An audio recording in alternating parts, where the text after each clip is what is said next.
नमस्कार, ANB news में आपका स्वागत है। मैं हूं देवेंद्र कुशवाहा। रुक करते हैं खबरों की तरफ। अमेरिका ने दावा किया है कि चीन न सिर्फ कोरोना संक्रमण से गलत तरीके से निपटा बल्कि इसकी जानकारी भी छुपाई। व्हाइट हाउस की प्रेस सेक्रेटरी कैले मैकएनानी ने राष्ट्रपति डोनाल्ड ट्रंप की चीन से नाराजगी पर सवाल करने पर यह बात कही। उन्होंने कहा कि मैं राष्ट्रपति की चीन से नाराजगी से सहमत हूं।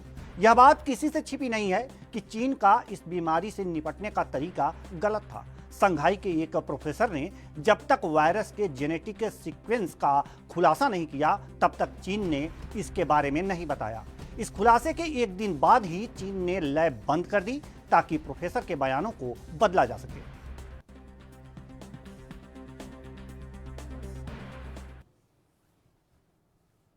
ब्राजील के मानुअस शहर का मंजर आपको डरा देगा। यहां कोरोना वायरस से हर दिन सैकड़ों लोगों की मौत हो रही है। शहर में मुर्दा घर के बाहर लाशों का ढेर लगा है।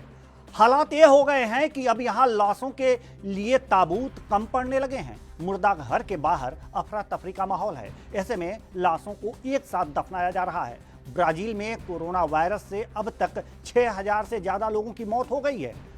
मानुअस शहर में ताबूत कम पड़ गए हैं, लिहाजा प्रशासन ने साओ पोलो से तुरंत ताबूत एयरलिफ्ट करने को कहा है।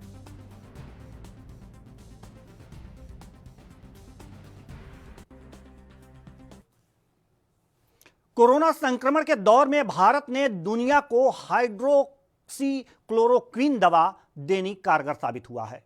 ब्रिटेन में सत्ताधारी कंजर्वेटिव पार्टी कश्मीर मसले पर भारत के साथ रही है, लेकिन विपक्षी लेबर पार्टी ने इस मुद्दे पर पाक का साथ दिया है। अब दवा कूटनीति के बाद विपक्षी लेबर पार्टी के नवनियुक्त नेता कीर स्टारमर ने कहा है कि कश्मीर या भारत के किसी भी संवैधानिक मसले में दखल नहीं देंगे। स्टारमर ने स्पष्ट कहा है कि भारत में कोई भी संवैधानिक मुद्दा भारतीय संसद के अधीन आता है और कश्मीर भारत पाक का द्विपक्षीय मसला है। कीर स्टारमर ने यह भी कहा है कि वे सुनिश्चित करेंगे कि उनके नेतृत्व में इस विवाद को लेबर पार्टी ब्रिटिश लोगों को बांटने के लिए इस्तेमाल न करे। उन्होंने यह भी कहा है कि हाल ही के हफ्तों में हमने देखा है कि भारत और ब्रिटेन के बीच कितना अहम रिश्ता है। भारत ने मुश्किल वक्त में बेहद जरूरी पैरासीटामोल हमें दी है।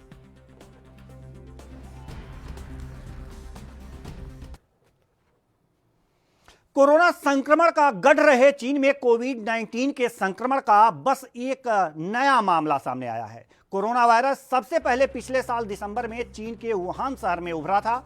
चीन के राष्ट्रीय स्वास्थ्य आयोग ने बताया है कि मृतकों की संख्या 4633 ही बनी हुई है और कोविड-19 से किसी के मरने का नया मामला सामने नहीं आया है।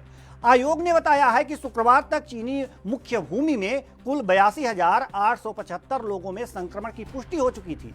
इनमें से करीब 77,685 मरीज स्वस्थ हो चुके हैं। इसने कहा है कि शुक्रवार को कोरोना वायरस का एक नया मामला सामने आया जो विदेश से ही यह संक्रमण लेकर आया था। घरेलू स्तर पर संक्रमण का कोई नया मामला सामने नहीं आया।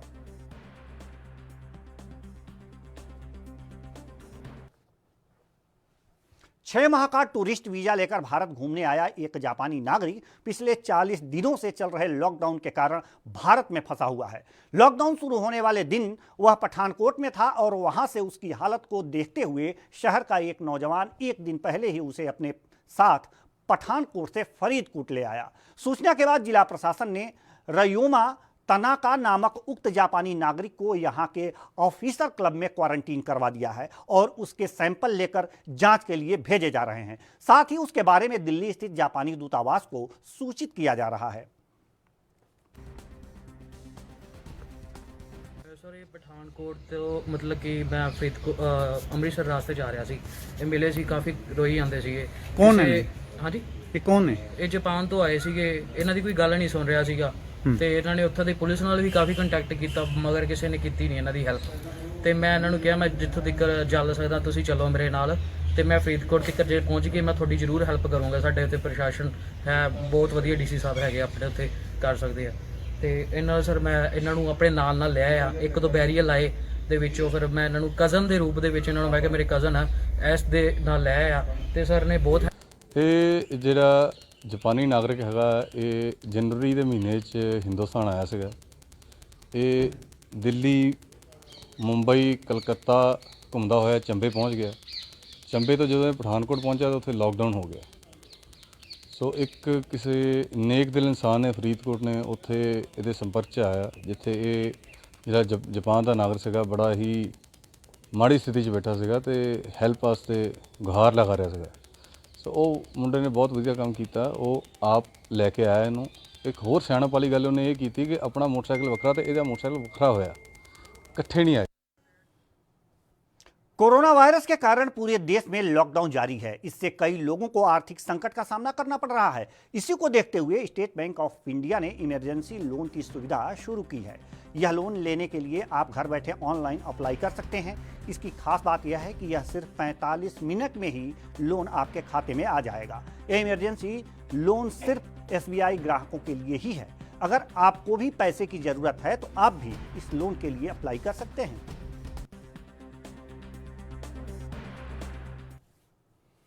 कोरोना वायरस के बढ़ते प्रकोप के चलते 11 करोड़ हाइड्रोक्सीक्लोरोक्वीन दवा के अर्जेंट ऑर्डर दिए गए हैं।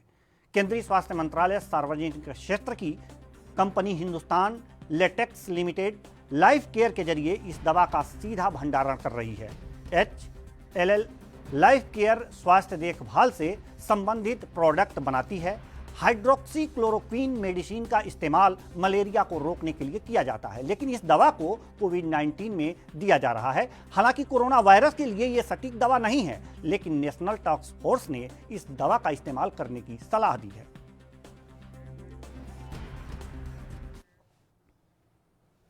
केरल के वायनाड जिले में महीने भर बाद शनिवार को कोविड-19 संक्रमण का एक मामला सामने आने के चलते उसे ग्रीन जोन से हटाकर ऑरेंज जोन की सूची में डाल दिया गया है। मुख्यमंत्री पिनराई विजयन ने यह जानकारी दी। ग्रीन जोन उन जिलों को कहा जाता है जिनमें या तो अब तक या बीते 21 दिन में संक्रमण का कोई मामला सामने न आया हो, जबकि रेड जोन वे जिले होते हैं जहां काफी लोग अब भी संक्रमित हो रहे हैं। ऑरेंज जोन में वे जिले आते हैं जो न तो ग्रीन और न ही रेड जोन की श्रेणी में आते हों। राज्य में कोविड-19 संक्रमण के एक और मामला कुन्नूर से सामने आया है, जहां अब तक सबसे अधिक मामले सामने आ चुके हैं। 2 नए मामले सामने आने के बाद राज्य में कोरोना वायरस संक्रमित पाए गए लोगों की कुल तादाद 499 हो गई है। इससे पहले शुक्रवार को राज्य में कोई नया मामला सामने नहीं आया था।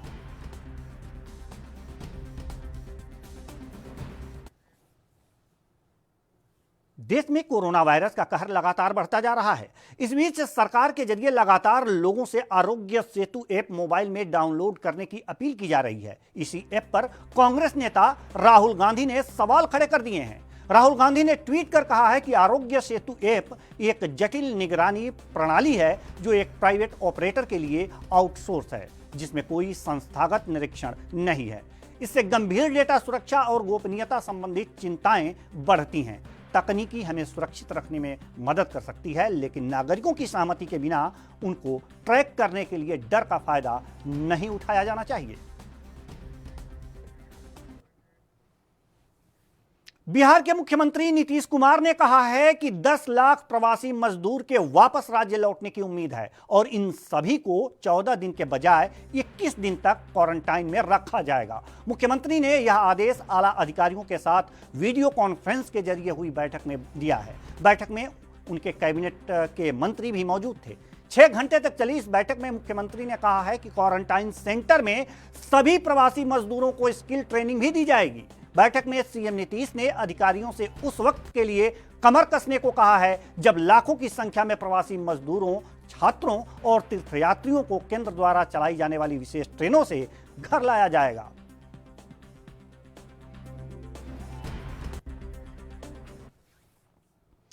प्रवासियों के लिए भारतीय रेलवे की ओर से श्रमिक स्पेशल ट्रेनें चलाई गई हैं। इस पर बोलते हुए बीजेपी नेता NV सुभाष ने क्या कुछ कहा है, आइए सुनते हैं। In view of the difficult situation during the lockdown faced by the migrant workers, the students, as well as the tourists, Narendra Modi's government has announced Sharmik special trains all over the country. 6 trains have started yesterday from Telangana, from Lingambelli railway station. Around 1200 migrant workers have been transported to Haithia in Jharkhand district. This is the greatest move because from past 40 days, many migrant workers are facing many problems due to the lockdown.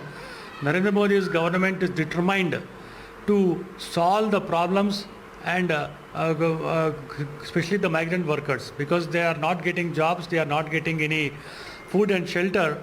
So this great move on the humanitarian grounds from the government of India and from the Indian Railways, it is especially appreciated by all people. We can Uttar Pradesh में corona virus का असर तेजी से फैलता जा रहा है। इस बीच कोरोना के खिलाफ जंग में जुटे कोरोना वॉरियर्स का एक वीडियो तेजी से वायरल हो रहा है। यह वीडियो GSVM मेडिकल कॉलेज के हैटल अस्पताल के पैरामेडिकल स्टाफ का है। इसमें मेडिकल ने स्टाफ आमिर खान की मशहूर मूवी लगान के गाने हमसे कोई हमसे जीत ना पावे चले चलो पर डांस किया है। वीडियो वायरल होते ही लाखों लोगों ने इसे देखा। सोशल मीडिया पर इन कोरोना वॉरियर्स की जमकर तारीफ हो रही है। जिसने भी यह वीडियो एक बार देखा वो कई बार देखने को मजबूर हो गए। हैलट अस्पताल में लेवल 3 का कोविड-19 हॉस्पिटल तैयार किया गया है। इसमें बड़ी संख्या में संक्रमितों का इलाज चल रहा है।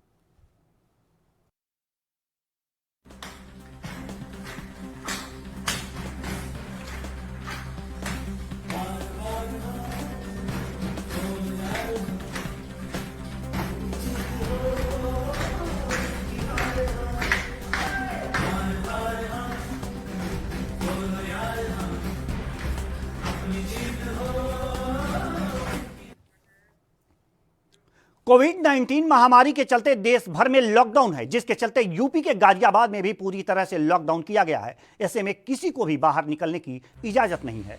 खासतौर से जिन इलाकों को हॉटस्पॉट बनाया गया है उनमें तो घर से बाहर निकलने की ही इजाजत नहीं है। लेकिन ऐसे में मोदी नगर इलाके में उत्तर प्रदेश के एक दरोगा की ऐसी भूमिका नजर आई है जो वाकई काबिले तारीफ है। और उनका कहना है कि मानव सेवा धर्म ही उनका सबसे बड़ा धर्म है। दरअसल मोदीपुरम चौकी क्षेत्र में रहने वाले एक परिवार को क्वारंटाइन किया गया था। उनके यहाँ पर गाय पल रही थी और जब क्वारंटाइन के चलते वह खुद अपने पशुओं को खाना नहीं खिला पाए तो गर्भवती गाय को भूखी देखते हुए चौकी इंचार्ज का मन पसीजा और उन्होंने उसके चारे का भी इंतजाम करवाया। एक कॉलोनी है, पास कॉलोनी है आलोक पार्क जी, उसमें एक ARM रहते हैं विपिन अग्रवाल जी, जिनकी पोस्टिंग अलीगढ़ में है। वो अलीगढ़ में अपना चेकअप करा कर आए थे। तो यहाँ से जब जाने के बाद अलीगढ़ पहुँचे तो पता चला वो कोरोना पॉजिटिव है। इस कारण उच्चाधिकारियों के आदेश पर कॉलोनी को सील कर दिया गया है। जब कॉलोनी को सील कर दिया गया तो बाहर से अंदर, अंदर से बाहर न कोई आ सकता है न जा सकता है। इसी दौरान हमें जानकारी हुई कि कॉलोनी में रहने वाले नरेश चौधरी जी जो बहुत ही वृद्ध व्यक्ति हैं, उनकी एक गाय जो ब्याने वाली है कॉलोनी के गेट के सामने एक प्लॉट में, गेट बंद प्लॉट में बंधी हुई है, तो सुबह से भूखी प्यासी थी। जब हमें पता चला तो हमने उसके चारे की व्यवस्था कराई और उसकी सानी हमने खुद करी। अब कॉलोनी से वो इसके जो मालिक हैं नरेश चौधरी जी वो तो बाहर आ नहीं सकते, इसलिए ये अब हमारी जिम्मेदारी।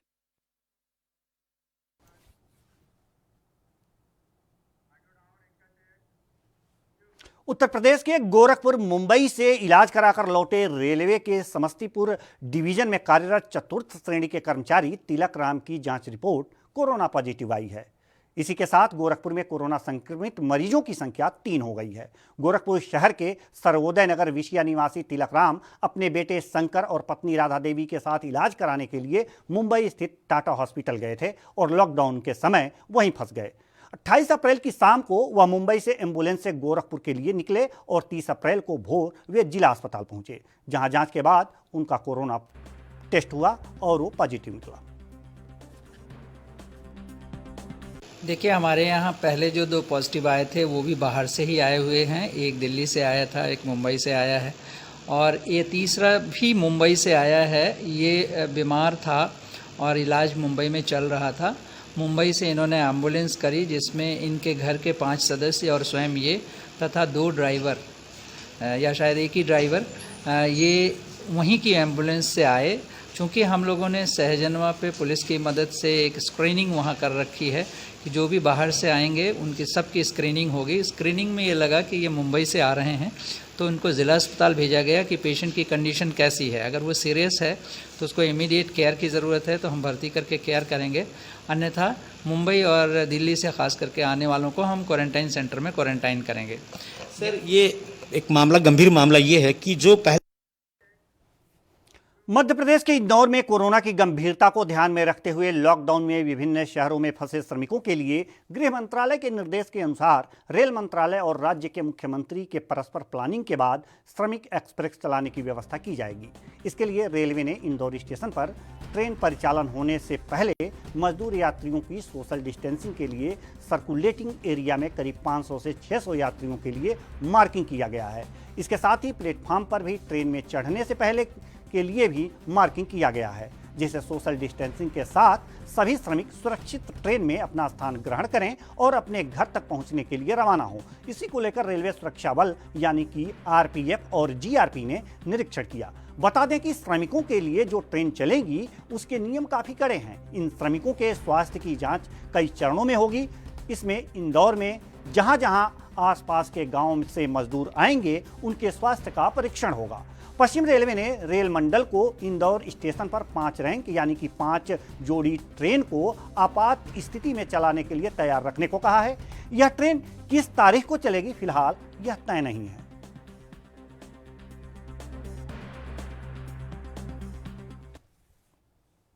देश में जारी कोरोना संकट और लॉकडाउन के बीच उत्तर प्रदेश की योगी सरकार मजदूरों छात्रों को वापस लाने में जुटी है। यूपी के रहने वाले लोग जो अन्य प्रदेशों में रोजगार के लिए गए थे उनको वापस लाने के लिए प्रदेश के मुख्यमंत्री योगी आदित्यनाथ ने बसें भेजकर उनको वापस लाने की व्यवस्था की है। वहीं कुछ मजदूर अन्य राज्यों से भूखे प्यासे पैदल चलकर भी आए हैं, जिनको फतेहपुर जिला प्रशासन शहर चेकअप करने के बाद तहसीलवार मजदूरों को चिन्हित कर भेजने की व्यवस्था कर रहा है। वहीं सूरत से आए जिले के रहने वाले मजदूरों ने बताया कि लॉकडाउन खत्म होने के बाद अगर प्रदेश के मुख्यमंत्री जिले में रोजगार उपलब्ध करते हैं तो वह कभी भी अन्य राज्यों में रोजगार के लिए नहीं जाएंगे। वहीं नायब तहसीलदार ने बताया कि कल 65 मजदूर जो तेलंगाना, गुजरात, अहमदाबाद और अन्य राज्य से आए हैं उनको तहसीलवार भेजकर 14 दिन तक क्वारंटाइन करने के बाद घर जाने दिया जाएगा। तेलंगाना से, विजयवाड़ा से आए हैं जी, पैदल आए, कुछ ट्रक से साधन ऐसे आ गए, तो झांसी से सरकारी सहायता से आए हैं। कितने लोग चले थे आप लोग वहाँ से? वहाँ से हम 2 लोग थे और भी बहुत सारे पैदल भी आ रहे थे। हमको साधन मिल गया तो हम बैठ लिए ट्रक में, इधर आ गए झांसी से। झांसी से इधर सरकारी बस में हो गया, फतेहपुर आए। ये जो है ये लेबर्स लोग हैं। ये गुजरात में सूरत से, अहमदाबाद से, तेलंगाना से और महाराष्ट्र से और मध्य प्रदेश से ये सभी लोग आए हैं। हमारे क्वारंटाइन स्थल मदर सुहाग एजुकेशन सेंटर पर वर्तमान में कुल 65 लोग हैं। 65 में से 17 लोगों को बिंदकी शिफ्ट कराया जा रहा है जो बिंदकी तहसील से हैं, और 20 लोगों को खागा अभी तुरंत भेजा जा रहा है, बस पर बैठाया जा रहा है जो फतेहपुर के खागा तहसील से संबंधित हैं। ये मजदूर हमारे ज़िले में जैसे ही आए सबसे पहले इनको एएस इंटर कॉलेज में उतारा गया, बसों के द्वारा ये लोग आए हैं। सबसे पहले उनका स्क्रीनिंग किया गया। स्क्रीनिंग के समय, स्क्रीनिंग के बाद इनको भोजन की व्यवस्था उपलब्ध कराई गई और इन्हें गद्दे वद्दे यानी बहुत ही अच्छी व्यवस्था फतेहपुर की है। और वर्तमान में लोग मदर सुहाग एजुकेशन सेंटर पर रखे गए हैं। यहाँ पर कुछ और सेंटर्स हैं क्वारंटाइन सेंटर, जैसे MGPG कॉलेज है, ये भी शहर में ही है। एक एएस सेंटर कॉलेज और एक मदर सुहाग एजुकेशन सेंटर, 2 जगह और हैं, थवई और खुर्रा कन्नक में। वहाँ पर भी जो वहाँ की विद्यालय हैं जहाँ की सारी सुविधाएं हैं। गुजरात में पहले जब लॉकडाउन हुआ तो बोला गया कि आप जहाँ पे रहिए वहीं पे रहिए, सरकार आपकी सारी व्यवस्था कर रही है। योगी जी भी ने बोला कि आप लोग वहीं रुकिए, हम खाना पानी राशन का वहाँ के सरकार से कहते हैं जो भी खर्चा आएगा बात के हम देंगे, लेकिन अभी आप देखिए। तो वहाँ पे हम लोगों को कुछ 15 दिन के बाद 10 दिन के बाद बोला गया कि आपको राशन वासन मिलेगा, जो भी 2 किलो 3 किलो जो भी। फिर इसके बाद उन्होंने बोले कि मतलब सबके रूम तक पहुंच गई सूचना कि गल्ला मिलेगा, गेहूं और चावल। इसके बाद सुनाई आई कि कुछ नहीं मिलेगा। सर फिर 2-4 दिन कुछ लोग पता नहीं सरकारी थे कि कौन थे, वो कुछ खाना लेके आते थे, वो भी दोपहर में 2 बजे दे के जाते थे और दोनों टाइम का दे के जाते थे। और सब्जी साल ऐसी मिलती थी सर कि सब्जी बल्टी रख दो ना शाम तक, तो उसमें जैसे उबल रही है ना वैसे हो जाता। जो वहाँ आंध्र प्रदेश से आए सर, पैदल भी कुछ दूर आए, कुछ दूर गाड़ी वाड़ी मिल गई है। और पहले फिर रीवा में त्योथर में रोके थे, 14 दिन वहाँ रुके, सर्टिफिकेट बना के वहाँ से दिए। और फिर इसके बाद इलाहाबाद आए तो वहाँ भी चेकअप किए, वहाँ से छोड़े और फिर यहाँ फिर ला के आज रुके। सरकार ने कहा था कि आप लोग जहाँ हैं वहीं रहें और पूरी व्यवस्था सरकार के उसके गए थे सर, जहाँ थे वहाँ हमारे जेब में पैसा भी नहीं था 1 रुपए, और जहाँ हम थे वहाँ केवल चावल खाने को देते थे, और चावल में हमारा पेट भी नहीं भरता था, और चावल हमारी आदत नहीं खाने। सुनील गावस्कर और कपिल देव जैसे दिग्गजों ने देशव्यापी लॉकडाउन के बीच करीब 30 जरूरतमंद क्रिकेटरों को वित्तीय रूप से मदद करने की भारतीय क्रिकेट संघ की पहल को अपना समर्थन दिया है। आईसीए के अध्यक्ष अशोक मल्होत्रा ने यह जानकारी देते हुए कहा कि संघ ने अभी तक इन जरूरतमंद पूर्व क्रिकेटरों की मदद के लिए 39 लाख रुपए जुटा लिए हैं। गावस्कर, कपिल देव और गौतम गंभीर ने भी वित्तीय रूप से योगदान दिया है। मोहम्मद अजरुद्दीन ने भी इस हफ्ते के शुरू में वित्तीय सहायता का वादा किया था। आईसीए 15 मई तक दान स्वीकार करना जारी रखेगा, जिसके बाद वह प्रत्येक क्षेत्र से 5 से 6 क्रिकेटरों को चुनकर मदद करेंगे।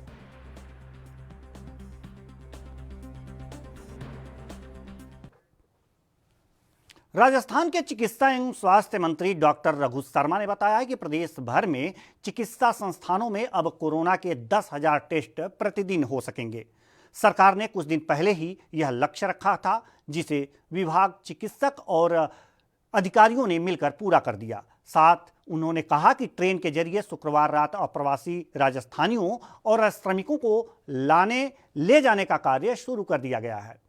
इस दौरान यह सबसे ज्यादा चुनौतीपूर्ण होगा कि उनसे प्रदेश में संक्रमण ना फैले। इनके लिए सभी जिला कलेक्टर्स को बाहर से आने वाले प्रत्येक व्यक्ति की स्क्रीनिंग करने और उन्हें होम क्वारंटाइन या सरकारी क्वारंटाइन में 14 दिन रखने के निर्देश भी दिए गए हैं।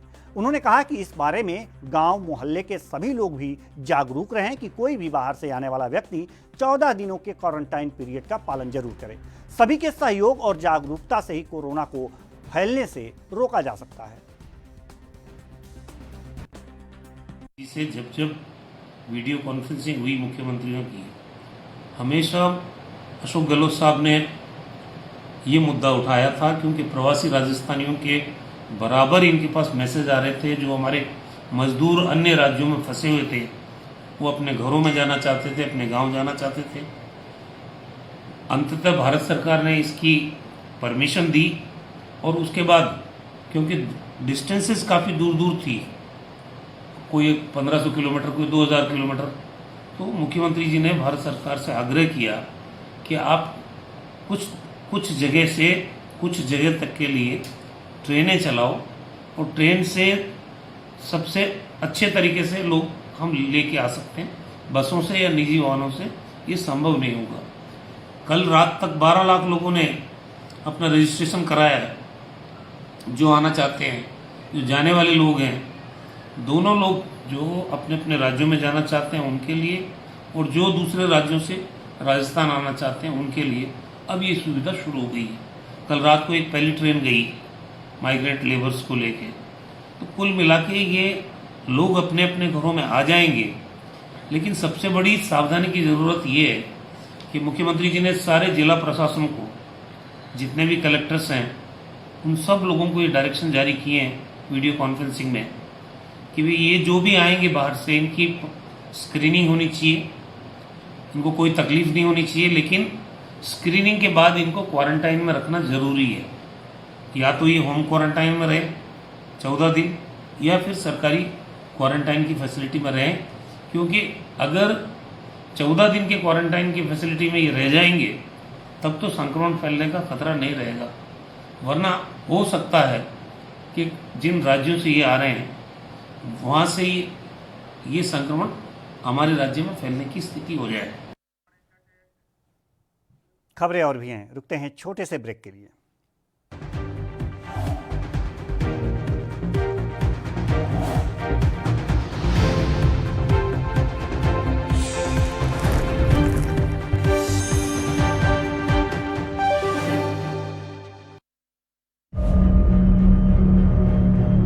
Declaring a public health emergency of international concern over the global outbreak of novel coronavirus. Corona virus के कारण भारत की कोरोना वायरस से जंग। आपको चाहिए पूरी जानकारी के लिए भरोसेमंद जरिया।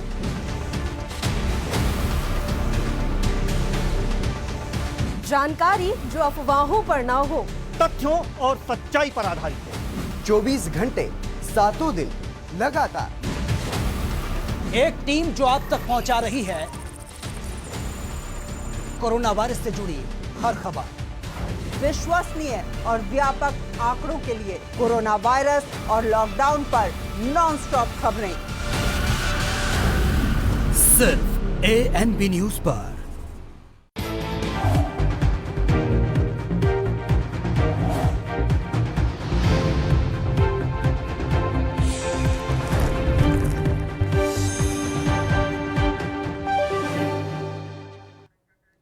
ब्रेक के बाद स्वागत है आपका। बढ़ते हैं अगली खबर की ओर।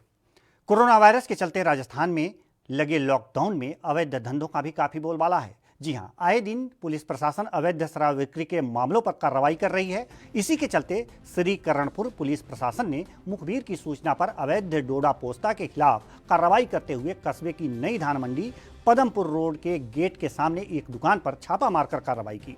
कार्रवाई में मौके पर 3 किलो 150 ग्राम पोस्त सहित एक आरोपी को गिरफ्तार किया है। मुखबिर द्वारा सूचना प्राप्त हुई कि नई धान मंडी के पदमपुर रोड पे गेट के सामने की तरफ कोई बंदा हाथ में जो है प्लास्टिक का कट्टा लिए खड़ा है, जिसके पास में जो अवैध मादक पदार्थ मिल सकता है। इस इत्तला पर मन थानाधिकारी मैं सरकारी जीप के पहुँच गए और मुखबिर द्वारा बताए हुए हुलिये के लड़के को चेक किया, शख्स को चेक किया तो उसकी तलाशी लेने पर उसके पास से पिसा हुआ पोस्ट जो था, पोस्ट चूरा 3 किलो 150 ग्राम पोस्ट मिला। राजस्थान के श्री गंगानगर में प्रशासन ने 200 से अधिक दुकानों को खोलने की अनुमति दी है। लॉकडाउन के दौरान शहर में 40 दिनों के बाद कुछ विशेष दुकानें खोलने की अनुमति जारी कर दी गई है। इसके बाद बाजार में बिजली की दुकानें, इलेक्ट्रॉनिक दुकानें और स्टेशनरी की दुकान खुली नजर आई, जिससे बाजार में चहल पहल शुरू हो गई। आज बहुत अच्छा लग रहा है। 40 दिन बाद दुकान पर आए हैं। दुकान पे आने में थोड़ा अच्छा महसूस हो रहा है। बाजार में कुछ रौनक देखने को मिली है हमें, और जैसा प्रशासन कह रहा है कि सम और विषम के हिसाब से तो आज खोली, आज के बाद परसों हमारा नंबर है तो कल हम छुट्टी रखेंगे, परसों हम शॉप को खोलेंगे। जैसा प्रशासन कहेगा उस हिसाब से हम काम को करेंगे। राजस्थान के अलवर में औद्योगिक क्षेत्र MIA में स्थित राजेश पायलट कॉम्प्लेक्स की ओर से उद्योग नगर थाना पुलिस के कोरोना योद्धाओं पर फूल बरसाकर माला पहनाकर स्वागत किया गया, जिसमें थाना अधिकारी शिवराम गुर्जर, ग्रामीण CO दीपक शर्मा, कमल सिंह नरूका और मुखराम गुर्जर सहित अन्य गणमान्य लोग उपस्थित रहे। पुलिसकर्मी लगातार लॉकडाउन में दिन रात अपने परिवार और बच्चों से दूर रहकर आम जनता की रक्षा कर रहे हैं और लोगों से घरों से बाहर ना निकलने की अपील भी कर रहे हैं। साथ ही जरूरतमंद लोगों की मदद कर रहे हैं।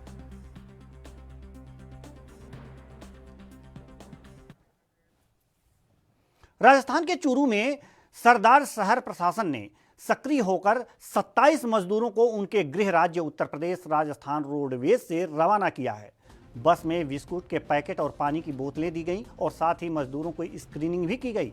वहीं मजदूरों का कहना है कि सरकार ने हमारी समस्याओं की तरफ ध्यान दिया है। बता दें कि सरदार शहर से मजदूरों के साथ पटवारी संदीप मीणा को अनुमति पत्र देकर भेजा गया, जिससे कि रास्ते में किसी प्रकार की कोई परेशानी ना हो। वहीं लगभग तहसीलदार सुशील कुमार सैनी ने मजदूरों को ससम्मान अपने गृह राज्य के लिए रवाना किया।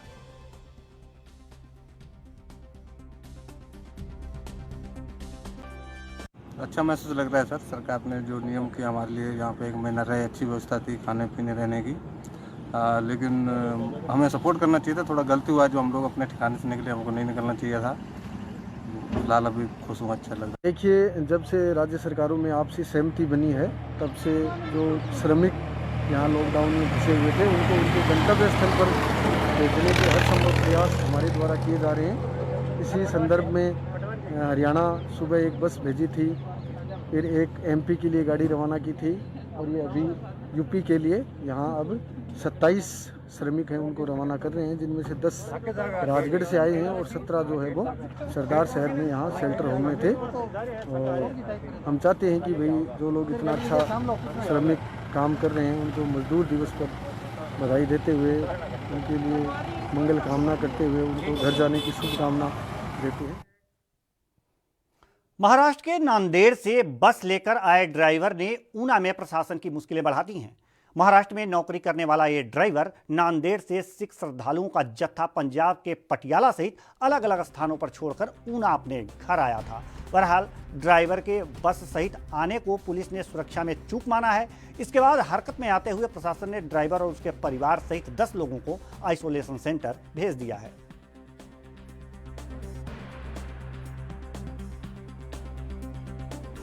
ये इन्फॉर्मेशन हमें कल हेल्थ डिपार्टमेंट से मिली थी। ये एक व्यक्ति जो पंजोआ खुर्द का रहने वाला है, वो नांदेड़ से एक बस में अलग अलग फैमिलीज को उसने पटियाला और पटियाला के आसपास ड्रॉप किया है और वो बस लेके जो है वो अपने गांव आया है। इस पे हमने हेल्थ डिपार्टमेंट के साथ इन्फॉर्मेशन शेयर करके उनको कल आइसोलेट किया है और उनकी फैमिलीज को टोटल 10 लोगों को हमने आइसोलेट किया है और हेल्थ डिपार्टमेंट उनके आगे सैंपल ले रहा है और आगे की कार्रवाई जैसी होगी हम आपको शेयर करेंगे। सर, पहले क्योंकि जो सीमाओं पर हर तरीके से आवाजाही के लिए प्रतिबंध लगा हुआ है, लेकिन तो इसके बावजूद बस लेकर के आ गए, इस पर एक सवाल उठ रहे हैं। तो देखिए, अगर ये तो फैक्ट है कि ये बस लेके आया और गांव में बस लेके पहुंचा है। इसके अराइवल पे कि बस लेके पटियाला से आगे कैसे ये आया और पंजाब क्रॉस करके आया और इसने आगे बॉर्डर भी क्रॉस किया है, वो पुलिस उस विषय पे जांच करेगी और इसकी पूरी जांच पड़ताल करके जो है वो आगे कार्रवाई पुलिस करेगी। उसके बाद सर, जो सीमाएं हैं हमारी पंजाब से लगती जो सीमाएं, उस पर अब किस तरह की सुरक्षा व्यवस्था की जाए? देखिए, सुरक्षा व्यवस्था तो पुलिस ने पहले ही तकरीबन 26 बैरियर जो वो पंजाब के साथ जो हमने लगते हैं इंटरस्टेट बॉर्डर लगाए हैं, तो पुलिस काफ़ी सख्ती बरत रही है। ये किस तरह से स्नीक हुआ है, अंदर कहाँ किस पॉइंट से आया है, ये पुलिस इसके बारे में आके जाँच करेगी। जी, कल जैसे हमें सूचना मिली थी तो इन लोगों को हमने आइडेंटिफाई किया, इनके पूरे परिवार को आइडेंटिफाई किया और इनको जो है वो इंस्टीट्यूशनल क्वारंटीन किया है। अब इनका एक आध दिन में हम जो है वो कोविड का टेस्ट करेंगे। पूरी प्रिकॉशन जो है वो पूरा जिला प्रशासन इसमें ले रहा है। हमारे पास जितने भी लोग यहाँ एंटर कर रहे हैं, खास करके जहाँ मास मूवमेंट हो रही है, जैसे कोटा से बच्चे आए थे, तो वो तब तक हमने नहीं छोड़े आगे जब तक उनके कोविड के टेस्ट जो वो नेगेटिव नहीं आए। कुछ बसेज की मूवमेंट जो है वो चंडीगढ़ से होने जा रही है, तो वहाँ पर भी पहले उनका मेडिकल एग्जामिनेशन होगा, उसके बाद ही वो बसेज में बैठेंगे। जिला प्रशासन और हिमाचल प्रदेश सरकार पूरी तरह से सजग है और मेरा सभी से अनुरोध है कि जो खास करके होम क्वारंटीन में गए हैं, यहाँ एंटर करें हैं पिछले हफ्ते 10 दिनों में, वो होम क्वारंटीन के नियमों का पालन करें और यदि कोई होम क्वारंटीन के नियमों की अवहेलना करता है तो हम उसको इंस्टीट्यूशनल क्वारंटीन करेंगे। हिमाचल के कुल्लू जिले में बाहरी प्रदेशों से आने वाले प्रत्येक व्यक्ति को क्वारंटीन का सख्ती से पालन करना अनिवार्य है। यह बात जिलाधिकारी डॉक्टर ऋचा वर्मा ने प्रेस वार्ता के दौरान कही। उन्होंने कहा कि क्वारंटीन की अनुपालना के लिए जिले में कुल 1334 टीमों का गठन किया गया है। क्वारंटीन के लिए जिला के विभिन्न भागों में संभावित 898 स्थलों को चिन्हित किया गया है। ग्रामीण स्तर पर गठित समितियों में नियुक्त 4 सदस्यों में से एक आशा और आंगनवाड़ी कार्यकर्ता या फिर स्थानीय अध्यापक होगा, जबकि 3 अन्य सदस्य गैर सरकारी संबंधित क्षेत्र से होंगे। उपायुक्त ने बताया कि जिला में मनरेगा के कार्यों के गति पकड़ ली है और इसके अलावा अन्य सरकारी और निजी निर्माण कार्यों को भी शुरू किया जा चुका है। अभी तक 15,000 से अधिक प्रवासी और स्थानीय मजदूरों को काम मिल चुका है। कार्यों की गति रफ्तार पकड़ रही है और अनेक अन्य लोगों को जो काम की तलाश में हैं, उन्हें रोजगार मिल रहा है। कुल्लू जिला में कोरोना के अगेंस्ट लड़ाई निरंतर जारी है और प्रशासन द्वारा हर वो कदम उठाया जा रहा है जिससे कि हम कोरोना के संक्रमण से अपने लोगों को बचा पाएं। इसी कड़ी में जो भी बाहर से व्यक्ति आ रहे हैं, खासकर से जो रेड जोन से आ रहे हैं, उन सबको कंपल्सरी क्वारंटीन किया जा रहा है। इस क्वारंटीन के मैकेनिज्म को और स्ट्रॉन्ग बनाने के लिए हमने विलेज लेवल पे और वार्ड लेवल पे करीब 1334 टीम्स पूरे ज़िले भर में बनाई हैं। 204 पंचायत लेवल की टीम्स बनाई हैं और इन टीम्स को मॉनिटर कर रहे हैं हमारे बीडीओज और एसडीएम्स। जो विलेज लेवल की टीम्स हैं उनका काम है, जैसे ही उन तक इन्फॉर्मेशन पहुंचती है कि कोई व्यक्ति ऐसे रेड जोन वाले एरिया से आपके गांव में एंटर कर रहा है, तो वो उसके लिए उचित व्यवस्था करते हैं कि उसको कहाँ रखा जाएगा। वो चेक करते हैं कि उसके घर में उसको अलग से रखने की व्यवस्था है या नहीं है। अगर नहीं होती है तो ऐसे ही हमने करीब पूरे ज़िले में 900 फैसिलिटीज़ आइडेंटिफाई की हैं जिसमें कि इस तरह के व्यक्तियों को रखा जाएगा। ये घर के नज़दीक फैसिलिटी होगी ताकि पर्सन को वो कंफर्टेबल रहे, उसके खाने पीने का पूरा ध्यान रखा जाएगा। अगर वो चाहेगा कि मुझे फैमिली का ही, अपने घर का ही बना हुआ खाना चाहिए तो वो भी उसको उपलब्ध करवाया जाएगा। नहीं तो हिमाचल की सीमा से सटे पंजाब के एक गांव में नांदेड़ से लौटे कोरोना पॉजिटिव के बाद ऊना में पंजाब से सटी उस क्षेत्र की सीमाओं को बफर जोन घोषित कर दिया गया है। इसके बाद सुरक्षा व्यवस्था और कड़ी कर दी गई है, जबकि इस क्षेत्र में औद्योगिक इकाइयों में भी कर्मचारियों के जाने पर प्रतिबंध लगा दिया गया है। क्षेत्र में कर्फ्यू में ढील के दौरान भी आने जाने वालों पर कड़ी निगाह रखी जा रही है। ऊना प्रशासन और पुलिस लगातार साथ लगते पंजाब के रूपनगर जिला प्रशासन से भी संपर्क बनाए हुए है। तबलीगी जमात के बाद अब नांदेड़ से आए लोगों के कारण मुश्किलों का कारण बनते जा रहे हैं। गौरतलब है कि इनमें बड़ी संख्या में कोरोना पॉजिटिव पाए गए हैं जो पंजाब के अलग अलग स्थानों से संबंधित हैं। इन्हीं में से एक पॉजिटिव ऊना के साथ लगते पंजाब के सीमावर्ती क्षेत्र के एक गांव से हैं, जिसके कारण ऊना प्रशासन ने एहतियात के तौर पर इस क्षेत्र विशेष में पंजाब के साथ सटी सीमाओं पर सुरक्षा व्यवस्था तेज कर दी गई। जैसे कि पंजाब वालों ने इन्फॉर्मेशन शेयर की थी हमारे पास कि जो बाथड़ी के साथ बंगला गांव पंजाब में पड़ता है, वहाँ पे इस तरह का केस पॉजिटिव कोविड पेशेंट आया है। तो पंजाब ने पहले ही उस एरिया को सील कर दिया अपने एरिया को, और हमने हमारे 2 बैरियर्स बाथड़ी में और बाथड़ी बंगला में ऑलरेडी स्टेशन है।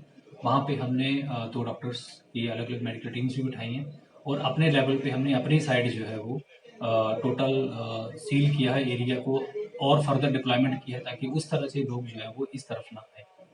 मेरी कल डिप्टी कमिश्नर रूपनगर और एसडीएम नंगल से बात हुई थी, तो उन्होंने जो कंटेनमेंट एरिया बनाया है और जो बफर जोन जो हमारा होता है उसमें हमारा बॉर्डर भी फॉल करता है।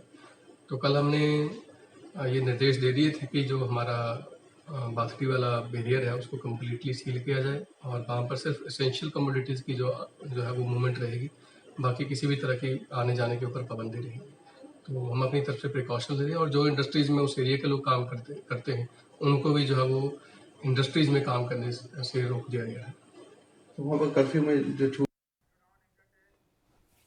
लॉकडाउन के बाद से लगातार प्रवासी मजदूर पंजाब से दूसरे राज्यों के लिए पैदल ही निकल रहे हैं। सरकार व प्रशासन ने प्रवासी मजदूरों को शेल्टर होम में रखने पर उनकी मदद कर रही है और उन्हें हरियाणा से बसों के जरिए वापस भेजा भी जा रहा है, लेकिन प्रवासी मजदूर रोजाना रिस्क ले रहे हैं। ऐसा ही मामला अंबाला में देखने को मिला, जहां तपती धूप में पटियाला से एक प्रवासी मजदूर उत्तर प्रदेश के अंबेडकर नगर के लिए निकल पड़ा। जब वे अंबाला पहुंचे तो उनके 3 साल के बच्चे की तबीयत बिगड़ गई। बच्चे को बुखार व डिहाइड्रेशन हो गया। परिवार पर पुलिस की नजर पड़ी तो बच्चे को मिशन अस्पताल में इलाज के लिए दाखिल करवाया। जहां बच्चे के टेस्ट किए गए तो बच्चे को जन्मजात दिल की बीमारी निकली। इसके बाद स्वास्थ्य विभाग ने मोर्चा संभाला और 3 से 4 घंटों के अंदर अंदर राज्य सरकार से अनुमति ले बच्चे को इलाज के लिए फोर्टिस अस्पताल में भर्ती करवाया।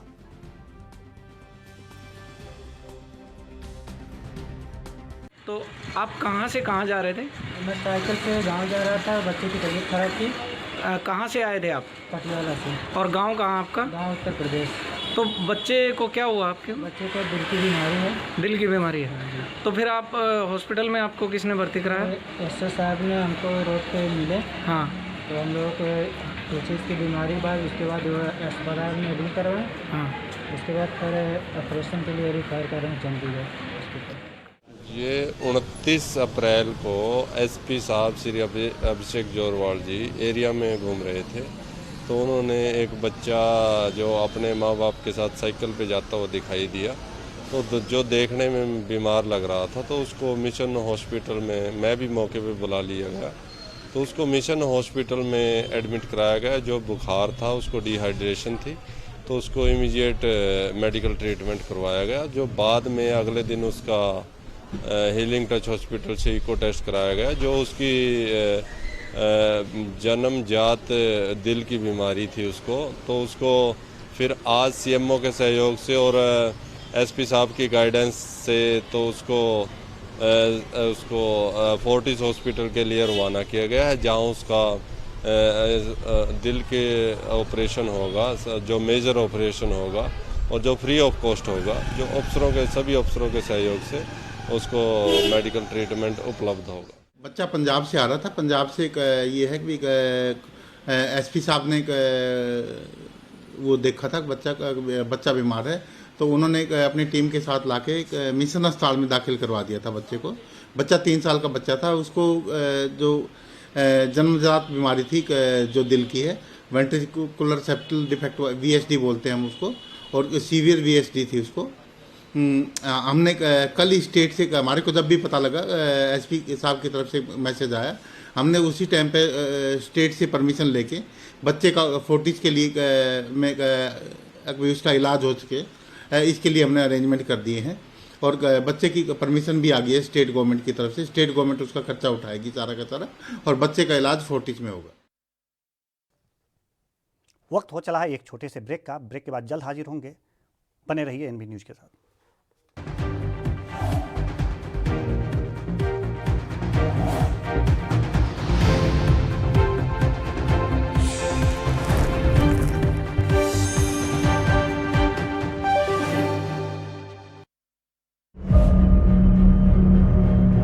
Declaring a public health emergency of international concern over the global outbreak of novel coronavirus. Corona virus के कारण भारत की कोरोना वायरस से जंग। आपको चाहिए पूरी जानकारी के लिए भरोसेमंद जरिया।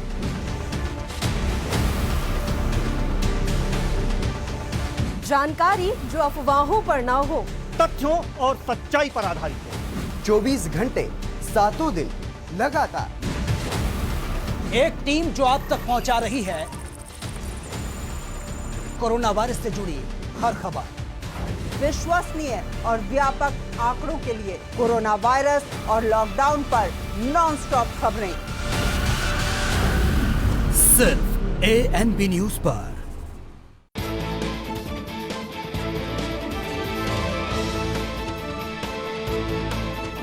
ਸਿਆਸੀ ਲੋਕ ਕਿੰਨੇ ਕੁ ਨੇ ਵਫਾ, ਇਹਨਾਂ ਦੇ ਦਾਅਵਿਆਂ ਅਤੇ ਵਾਅਦਿਆਂ ਦੇ ਵਿੱਚ ਕਿੰਨੀ ਕੁ ਹੈ ਸੱਚਾਈ। ਇਹਨਾਂ ਸਵਾਲਾਂ ਦੇ ਜਵਾਬ ਲੱਭਣ ਦੇ ਲਈ ਦੇਖੋ ਜਗਤਾਰ ਦਾ ਵਾਰ ਹਰ ਐਤਵਾਰ ਸ਼ਾਮੀ 7 ਵਜੇ ਸਿਰਫ ANB ਨਿਊਜ਼ ਤੇ।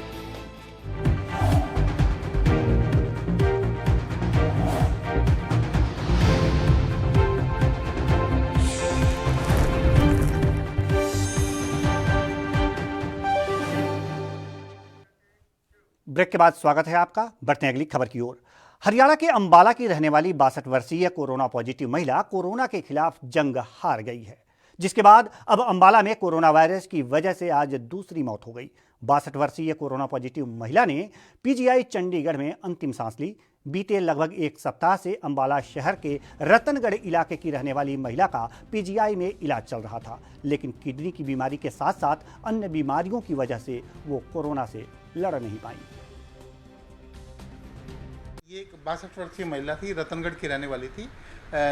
अभी पिछले शनिवार को पॉजिटिव आई थी।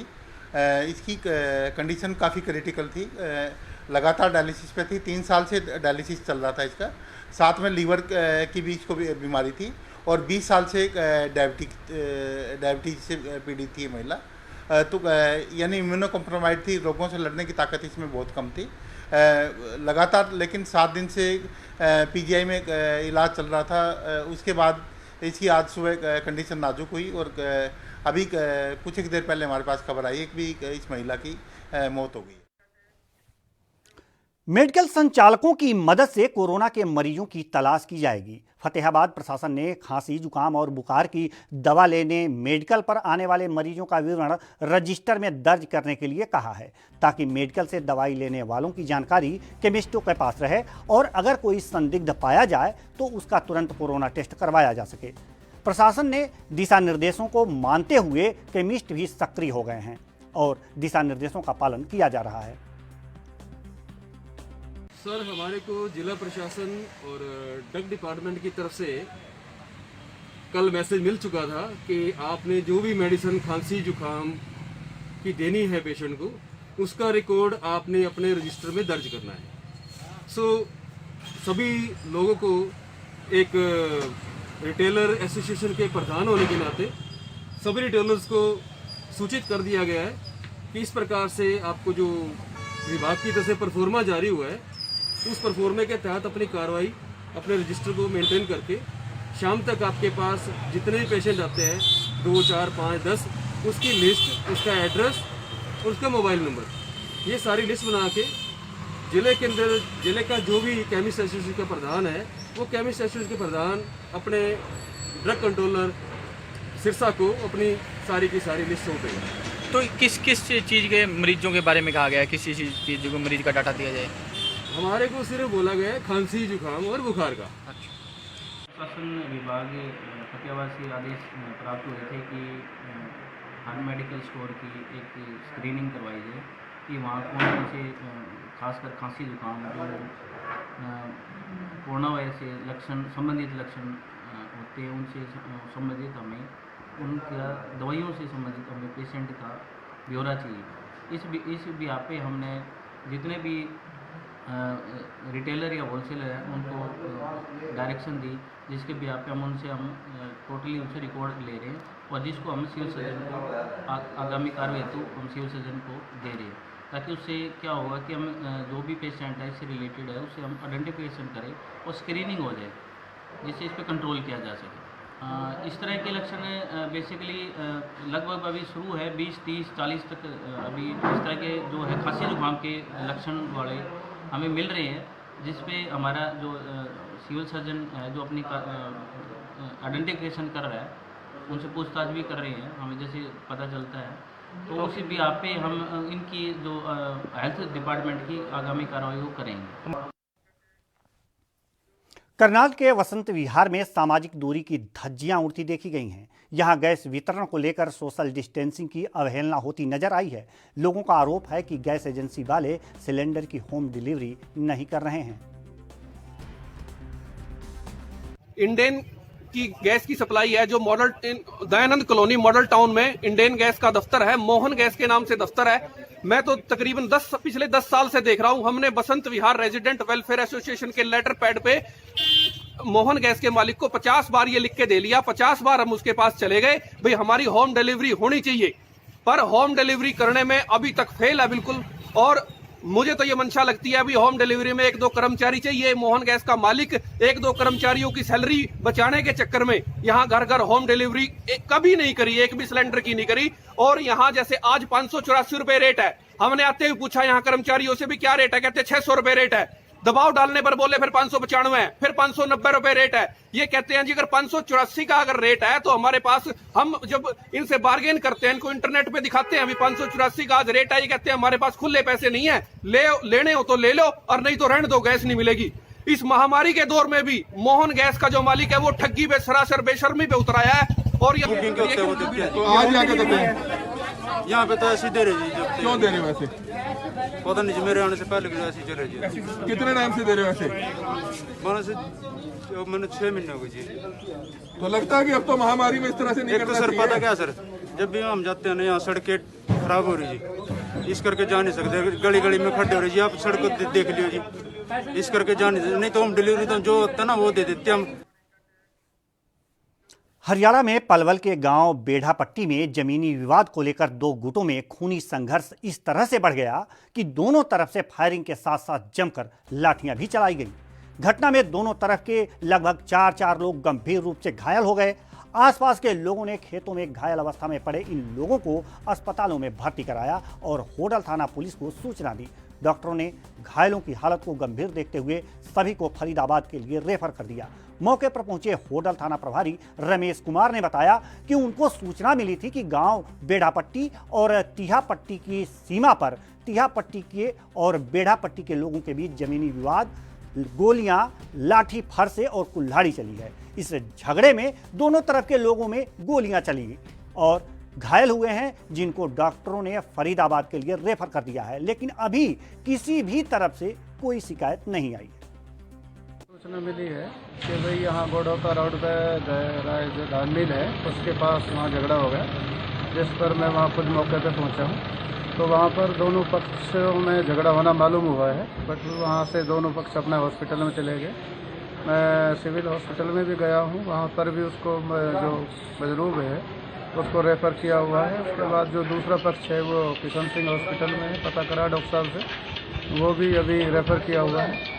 तो दोनों पक्षों के हम जो भी वो कंप्लेंट देंगे उस आधार पर हम कार्रवाई करेंगे। तो सर कितनी गोलियां चलनी पाई गई, कुछ ऐसा? अभी हम कोरोना की स्क्रीनिंग के लिए जटानी गांव जा रहे थे, रास्ते में देखा तो वहाँ ये दो बंदे खेतों में इन्हें मार के काट पीट के बढ़िया पावरों से गोली चलाई है और गिर के इन्हें भाग गए वहाँ से। और पब्लिक रुकी हुई थी, लेकिन कोई रोक नहीं रहा था इन्हें ले जाने के लिए। फिर हमने गाड़ी रोक के इन्हें गाड़ी में डाल के और फिर यहाँ किशन सिंह हॉस्पिटल पहुँचाया ताकि पहले इनका ट्रीटमेंट हो सके। उसके बाद फिर हमने इनके घर वालों को इन्फॉर्म कर दिया है, वो आ रहे हैं फिलहाल इन्हें ट्रीटमेंट के लिए किशन सिंह हॉस्पिटल में। कहाँ के रहने वाले हैं? ये तिहापट्टी से हैं, जैसा कि वो लड़के से हमने पूछा था जिसको गोली वोली लगी है, उसने बताया तिहापट्टी से हैं। अपना नाम लेखराज उसने बताया है, सनौफ सीताराम। हम सभी 4 लोग थे, हमारे बाप बेटा हम सब घर के। अच्छा, चारों पे लगी है। 4 गोली और फरसा वगैरह कुछ सब चलाई है। अच्छा, तो पहले भी रिपोर्ट कर रखी थी ना आपने? पहले हमने अशोक एसआई जी को रिपोर्ट कर रही थी इनकी पहले ही। तो पंचायत हुई थी उसमें? पंचायत हुई थी उसमें। तो उसमें कोई फैसला नहीं हुआ? नहीं, कोई फैसला नहीं। तो आज ये वारदात कर दी उन्होंने? हाँ। ये बताइए, जो आपको अपने खेतों में गए थे अपनी जुताई करने के लिए, खेत बोने के लिए, और बेड़ी पट्टी के लोग हैं, पप्पू सरपंच और उनके कुनबा के सारे लोग हैं। हम अपने खेत में जुताई करके जैसे ही अपने रास्ते में घर के लिए आ रहे थे और रास्ते में घेर लिया उन्होंने। 10-12 लोग थे, गोलियां चलाई, हम पे सीधी फायरिंग की है।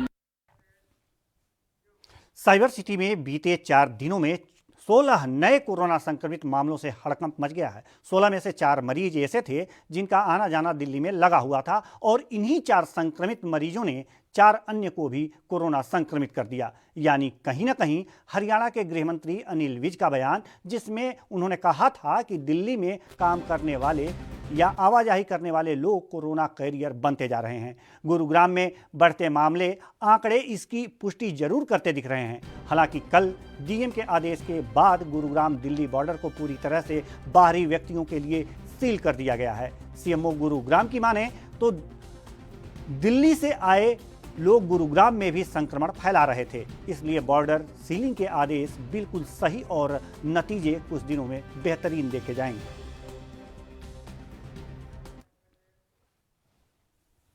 साइबर सिटी के सरकारी अस्पताल में बतौर स्टाफ नर्स के तौर पर तैनात रही कोरोना संक्रमित महिला ने सोशल मीडिया पर वीडियो वायरल कर जिला स्वास्थ्य विभाग की कार्यशैली पर गंभीर सवाल खड़े किए हैं। सोशल मीडिया पर वायरल वीडियो में ईएसआई कोविड स्पेशल वार्ड में एडमिट स्टाफ नर्स, जो कि कोरोना मरीजों का इलाज करते हुए खुद संक्रमित हो गई थी, उन्होंने आरोप लगाए हैं कि उनके पॉजिटिव रिपोर्ट आने के बाद उसे एम्बुलेंस तक नहीं दी गई है और जिस तरह की सुविधाएं उन्हें मिलनी चाहिए थी वो भी नहीं दी जा रही है। तो आपको बताएं कि जो कोरोना के योद्धा हैं उनमें एक नर्स जो है, आपको बताएं कि वो भी लोगों का इलाज करते हुए, कोरोना जो मरीज हैं उनका इलाज करते हुए संक्रमित हो गई थी और उसने एक वीडियो बनाया है इलाज के दौरान और उसने कहा है कि जो सुविधाएं हमें मिलनी चाहिए थी वो सुविधाएं हमें नहीं मिल रही हैं। हरियाणा के गुरुग्राम की बात है। यह स्टाफ नर्स कोरोना मरीजों का दवा इलाज के दौरान संक्रमित हुई थी और इस संक्रमण के बाद उसे भी इलाज की ज़रूरत पड़ी और उसे क्वारंटीन होना पड़ा। ऐसे में आपको बता दें कि उसने एक वीडियो बनाया है जो इस समय वायरल हो रहा है, जिसमें उन्होंने कहा है कि हमें जो है वो सुविधाएं नहीं दी जा रही जो हमें मिलनी चाहिए। सबसे पहले तो मेरा नमस्कार हरियाणा स्वास्थ्य मंत्री जी और हरियाणा मुख्यमंत्री महोदय जी को।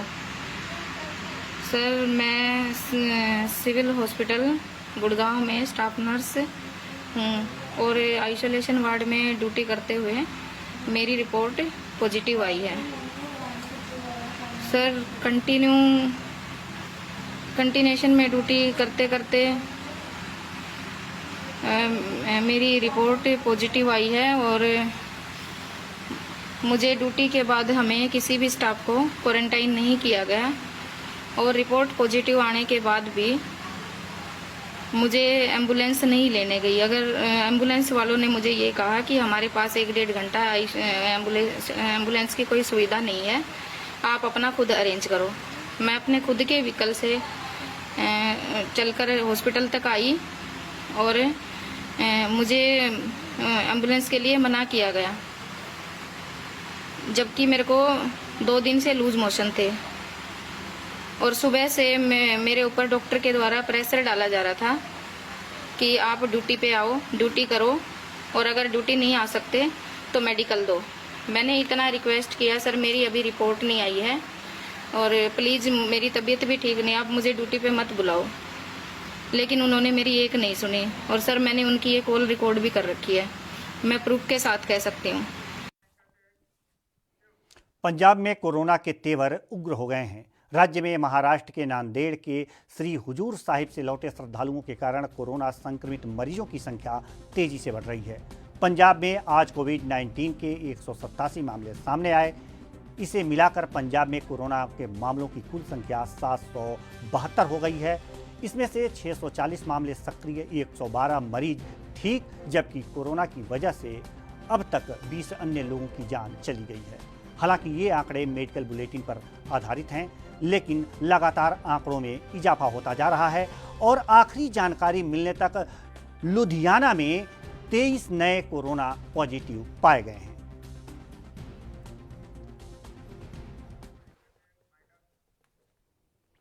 तो इस बुलेटिन में बस इतना ही। हमें दीजिए इजाजत। नमस्कार।